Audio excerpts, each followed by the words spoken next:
ಶ್ರೀಮತೆ ರಾಮಾನುಜಾಯ ನಮಃ. ವಿಷ್ಣು ಸಹಸ್ರನಾಮದಲ್ಲಿರುವ 37ನೇ ತಿರುನಾಮ ಸ್ವಯಂಭೂ.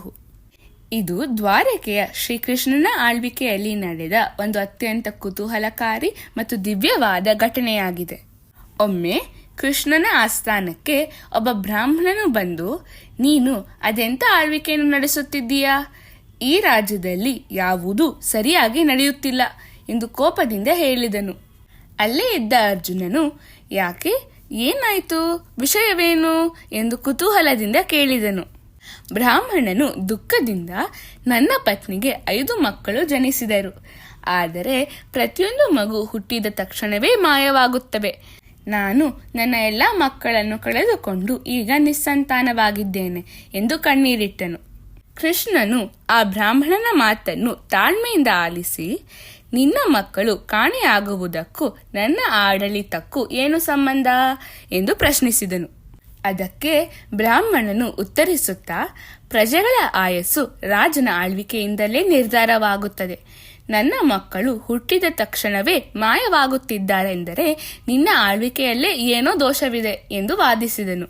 ಇದನ್ನು ಕೇಳಿದ ಅರ್ಜುನನು ಸಿಟ್ಟಿನಿಂದ, ನಿಮ್ಮ ಕುಟುಂಬಕ್ಕೆ ಬಂದ ಈ ಪರಿಸ್ಥಿತಿಗೆ ಕೃಷ್ಣನನ್ನು ದೋಷಿಸಬೇಡಿ, ಮುಂದೆ ಏನು ಮಾಡಬೇಕೆಂಬುದನ್ನು ಯೋಚಿಸೋಣ ಎಂದು ಹೇಳಿದನು.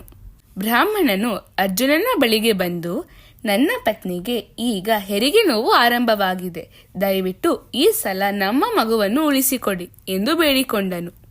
ಅವನ ದುಃಖವನ್ನು ಕಂಡ ಅರ್ಜುನನು, ನೀವು ಚಿಂತಿಸಬೇಡಿ, ಈ ಸಲ ನಿಮ್ಮ ಮಗು ಮಾಯವಾಗದಂತೆ ನಾನು ನೋಡಿಕೊಳ್ಳುತ್ತೇನೆ ಎಂದು ದೃಢವಾದ ಭರವಸೆಯನ್ನು ನೀಡಿದನು.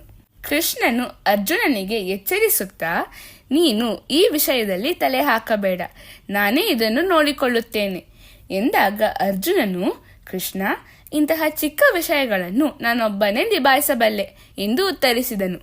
ಅರ್ಜುನನು ಬ್ರಾಹ್ಮಣನ ಮನೆಗೆ ಹೋಗಿ ತನ್ನ ಗಾಂಡೀವದಿಂದ ಮನೆಯ ಸುತ್ತಲೂ ಭೇದಿಸಲಾಗದ ಬಾಣಗಳ ರಕ್ಷಾ ಕವಚವನ್ನು ನಿರ್ಮಿಸಿದನು. ಈಗ ಈ ಮಗು ಹೇಗೆ ಮಾಯವಾಗುತ್ತದೆ ಎಂದು ನಾನು ನೋಡುತ್ತೇನೆ ಎಂದು ಅವನು ಸವಾಲು ಹಾಕುತ್ತಿದ್ದಂತೆಯೇ 6ನೇ ಮಗುವು ಸಹ ಹುಟ್ಟಿದ ಕ್ಷಣವೇ ಕಣ್ಮರೆಯಾಯಿತು. ಇದನ್ನು ಕಂಡ ಅರ್ಜುನನು ದಿಗ್ಭ್ರಮೆಯಾಗಿ ತಾನು ಬ್ರಾಹ್ಮಣನಿಗೆ ಕೊಟ್ಟ ಮಾತನ್ನು ಉಳಿಸಿಕೊಳ್ಳಲಾಗಲಿಲ್ಲವೆಂದು ತೀವ್ರವಾಗಿ ನೊಂದು ಅವನು ಅಗ್ನಿ ಪ್ರವೇಶ ಮಾಡಲು ಸಿದ್ಧನಾದನು.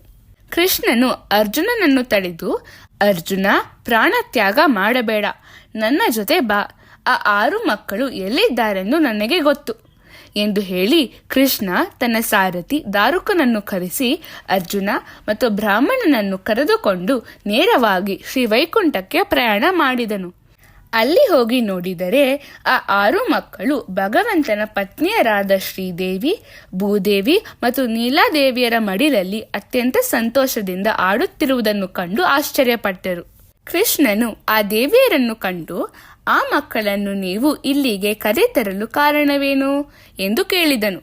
ಅದಕ್ಕೆ ಅವರು, ನೀವು ಭೂಮಿಯ ಮೇಲೆ ಕೃಷ್ಣನಾಗಿ ಅವತಾರ ತಾಳಿದ್ದೀರಿ, ನಿಮ್ಮನ್ನು ಅದೇ ಕೃಷ್ಣನ ರೂಪದಲ್ಲಿ ಕಣ್ತುಂಬ ನೋಡಬೇಕೆಂಬ ಆಸೆಯಾಯಿತು. ಆದ್ದರಿಂದ ನಿಮ್ಮನ್ನು ಇಲ್ಲಿಗೆ ಬರಮಾಡಿಕೊಳ್ಳುವ ಉದ್ದೇಶದಿಂದ ನಾವು ಈ ದಿವ್ಯ ಲೀಲೆಯನ್ನು ನಡೆಸಿದೆವು ಎಂದು ವಿವರಿಸಿದರು. ಈ ದಿವ್ಯ ಲೀಲೆಯ ಮೂಲಕ ಅರ್ಜುನನಿಗೆ ಕೃಷ್ಣನು ಸ್ವಯಂಭೂ ಮತ್ತು ಆತನ ಶರೀರವು ಅಪ್ರಾಕೃತಿಕ ದಿವ್ಯ ಮಂಗಳ ವಿಗ್ರಹ ಎಂಬ ಸತ್ಯದ ಅರಿವಾಯಿತು. ಭಗವಂತನ ದಿವ್ಯ ಶರೀರವು ಪಂಚಭೂತಗಳಾದ ಪೃಥ್ವಿ, ನೀರು, ವಾಯು, ಅಗ್ನಿ ಮತ್ತು ಆಕಾಶಗಳಿಂದ ನಿರ್ಮಿತವಾದ ನಮ್ಮ ಲೌಕಿಕ ಶರೀರಕ್ಕಿಂತ ಭಿನ್ನವಾದದು. ಆತನು ಭೂಮಿಯ ಮೇಲೆ ಅವತರಿಸಿದರೂ ಆತನ ದಿವ್ಯ ಶರೀರವು ಕೇವಲ ಶುದ್ಧ ಸತ್ವ ಎಂಬ ಪವಿತ್ರ ಅಂಶದಿಂದ ಕೂಡಿರುತ್ತದೆ. ಭಗವಂತನ ಈ ರೂಪವು ಪ್ರಕೃತಿಯ 5 ಅಂಶಗಳಿಗೆ ಮೀರಿರುವ ಕಾರಣ ಅದನ್ನು ಅಪ್ರಾಕೃತ, ದಿವ್ಯ ಮತ್ತು ಮಂಗಳಮಯ ಎಂದು ವರ್ಣಿಸಲಾಗುತ್ತದೆ. ಸ್ವಯಂಭೂ ಎಂದರೆ ಭಗವಂತನು ತನ್ನ ಇಚ್ಛೆಯಂತೆ ಯಾವುದೇ ರೂಪದಲ್ಲಿ ಅವತರಿಸಿದರೂ ಆತ ಸದಾ ಪವಿತ್ರವಾದ ಮತ್ತು ಮಂಗಳಕರವಾದ ದಿವ್ಯ ಶರೀರವನ್ನೇ ಹೊಂದಿರುತ್ತಾನೆ ಎಂದು ಅರ್ಥ. ಆತನ ಈ ದಿವ್ಯ ರೂಪವು ಎಂದಿಗೂ ಬದಲಾಗುವುದಿಲ್ಲ ಮತ್ತು ಪ್ರಕೃತಿಯ ನಿಯಮಗಳಿಗೆ ಬದ್ಧವಾಗಿಲ್ಲ.